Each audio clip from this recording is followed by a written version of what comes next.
ನಾಳೆಯಿಂದ ರಾಜ್ಯದಲ್ಲಿ ವೈದ್ಯರ ಮುಷ್ಕರ ಫಿಕ್ಸ್ ವೈದ್ಯರ ಮುಷ್ಕರ ತಡೆಯುವ ಕೊನೆ ಪ್ರಯತ್ನ ವಿಫಲವಾಗಿದೆ. ವಿಧಾನಸೌಧದಲ್ಲಿ ನಡೆದ ಸಂಧಾನ ಸಭೆ ಫೇಲ್ ಆಗಿರುವಂಥದ್ದು. ನಾಳೆಯಿಂದ ರಾಜ್ಯದಲ್ಲಿ ವೈದ್ಯರ ಮುಷ್ಕರ ಫಿಕ್ಸ್.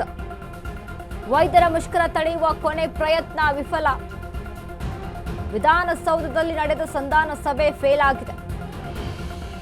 ನಾಳೆಯಿಂದ ಸರ್ಕಾರಿ ಆಸ್ಪತ್ರೆಗಳಲ್ಲಿ ಒಪಿಡಿ ಸೇವೆ ಬಂದ್. ಸಾಲು ಬೇಡಿಕೆ ಮುಂದಿಟ್ಟು ಒಪಿಡಿ ಸೇವೆ ಸ್ಥಗಿತಗೊಳಿಸಿದ್ದಾರೆ. ಮುಷ್ಕರಕ್ಕೆ ಮುಂದಾಗಿರುವ ಸರ್ಕಾರಿ ವೈದ್ಯರು ಮುಷ್ಕರ ಕೈಬಿಡಿ ಎಂಬ ಸರ್ಕಾರದ ಮನವಿ ತಳ್ಳಿ ಹಾಕಿದ ವೈದ್ಯರು ಸುತ್ತೋಲೆ ಮೂಲಕ ಎಚ್ಚರಿಕೆ ಕೊಟ್ಟರು. ವೈದ್ಯರ ಸಂಘ ಡೋಂಟ್ ಕೇರ್ ಅಂತ ಇದೆ. ಸಚಿವ ದಿನೇಶ್ ಗುಂಡೂರಾವ್ ಮಹದೇವಪ್ಪ ನೇತೃತ್ವದಲ್ಲಿ ನಡೆದಿದ್ದಂತಹ ಸಭೆ. ರೋಗಿಗಳೇ ಗಮನಿಸಿ, ಸರ್ಕಾರಿ ಆಸ್ಪತ್ರೆಗೆ ನಾಳೆ ಹೋಗುವ ಮುನ್ನ ಯೋಚಿಸಿ, ಯಾಕಂದ್ರೆ ನಾಳೆ ಒಪಿಡಿ ಬಂದ್. ರೋಗಿಗಳು ಪರದಾಡುವ ಸ್ಥಿತಿ.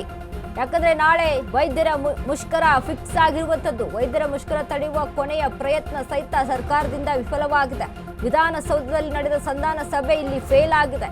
ನಾಳೆಯಿಂದ ಸರ್ಕಾರಿ ಆಸ್ಪತ್ರೆಗಳಲ್ಲಿ ಒಪಿಡಿ ಸೇವೆ ಬಂದ್ ಆಗುತ್ತೆ. ಸಾಲು ಬೇಡಿಕೆಯನ್ನ ಮುಂದಿಟ್ಟು ಒಪಿಡಿ ಸೇವೆ ಸ್ಥಗಿತಗೊಳಿಸಿದ್ದಾರೆ ಮುಷ್ಕರಕ್ಕೆ ಮುಂದಾಗಿರುವ ಸರ್ಕಾರಿ ವೈದ್ಯರು.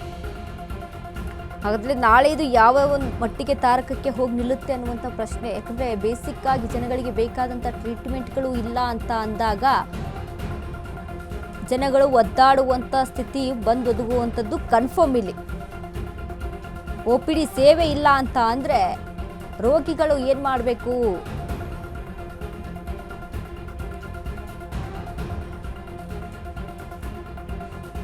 ನೋಡಿ, ಬೇರೆ ಯಾವುದ್ರಲ್ಲೂ ಸಹಿತ ವ್ಯತ್ಯಯ ಆದರೆ ಹೇಗೋ ನಿಭಾಯಿಸ್ಕೊಳ್ಬಹುದು. ಬಟ್ ವೈದ್ಯಕೀಯ ಚಿಕಿತ್ಸೆಯಲ್ಲಿ ವ್ಯತ್ಯಯ ಕಂಡು ಬಂದರೆ, ವೈದ್ಯಕೀಯ ಚಿಕಿತ್ಸೆ ಸಿಗ್ತಾ ಇಲ್ಲ ಅಂತ ಅಂದರೆ ಇದು ತುಂಬ ಒಂದು ಭೀಕರ ಸನ್ನಿವೇಶಕ್ಕೆ ಹೋಗಿ ತಲುಪುತ್ತೆ.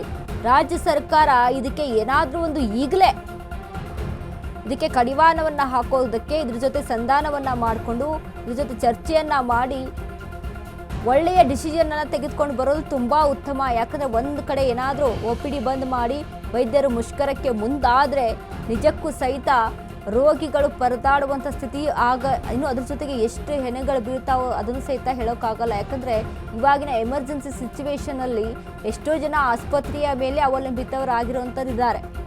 ಚಿಕಿತ್ಸೆ ಇಲ್ಲ ಅಂತ ಅಂದ್ರೆ ಸಾಕಷ್ಟು ರೀತಿಯಾದಂಥ ತೊಂದರೆಗಳನ್ನು ಅನುಭವಿಸುವಂಥ ಸನ್ನಿವೇಶಗಳಿದ್ದಾವೆ.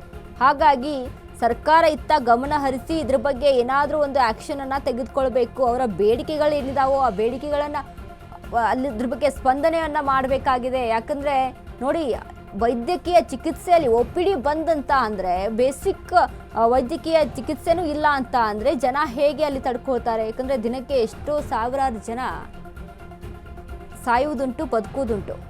ಸೊ ಇದನ್ನು ನಾವು ನೋಡಿದಾಗ ನಿಜಕ್ಕೂ ಸಹಿತ ನಾಳೆ ವೈದ್ಯರ ಒಂದು ಈ ಮುಷ್ಕರ ಎಷ್ಟು ಮಟ್ಟಿಗೆ ತಾರಕಕ್ಕೆ ಹೋಗಿ ನಿಲ್ಲುತ್ತೆ, ಎಷ್ಟರ ಮಟ್ಟಿಗೆ ಜನಗಳಿಗೆ ಸಮಸ್ಯೆಯನ್ನು ತಂದೊಡ್ಡುತ್ತೆ, ಏನೇನೆಲ್ಲ ಪರಿಣಾಮ ಆಗ್ಬೋದು ಅನ್ನೋದನ್ನ ಈಗಲೂ ಸಹಿತ ಅದನ್ನು ಊಹಿಸ್ಕೊಳ್ಳೋಕೆ ಆಗ್ತಿಲ್ಲ. ಒಂದು ವೇಳೆ ಏನಾದರೂ ವೈದ್ಯಕೀಯ ಅಲ್ಲಿ ಚಿಕಿತ್ಸೆಗಳು ಬಂದಾದರೆ. ಆದರೆ ಇದಕ್ಕೆ ಎಲ್ಲ ವೈದ್ಯರು ಕೂಡ ಸಪೋರ್ಟನ್ನು ಕೊಡ್ತಾರಾ ಅಥವಾ ಏನಾಗುತ್ತೆ ಅನ್ನುವಂಥದ್ದನ್ನ ನಾಳೆ ನೋಡಬೇಕಾಗುತ್ತೆ, ಯಾವ ರೀತಿಯಾಗಿ ತಾರಕಕ್ಕೆ ಹೋಗುತ್ತೆ ಅನ್ನುವಂಥದ್ದನ್ನ.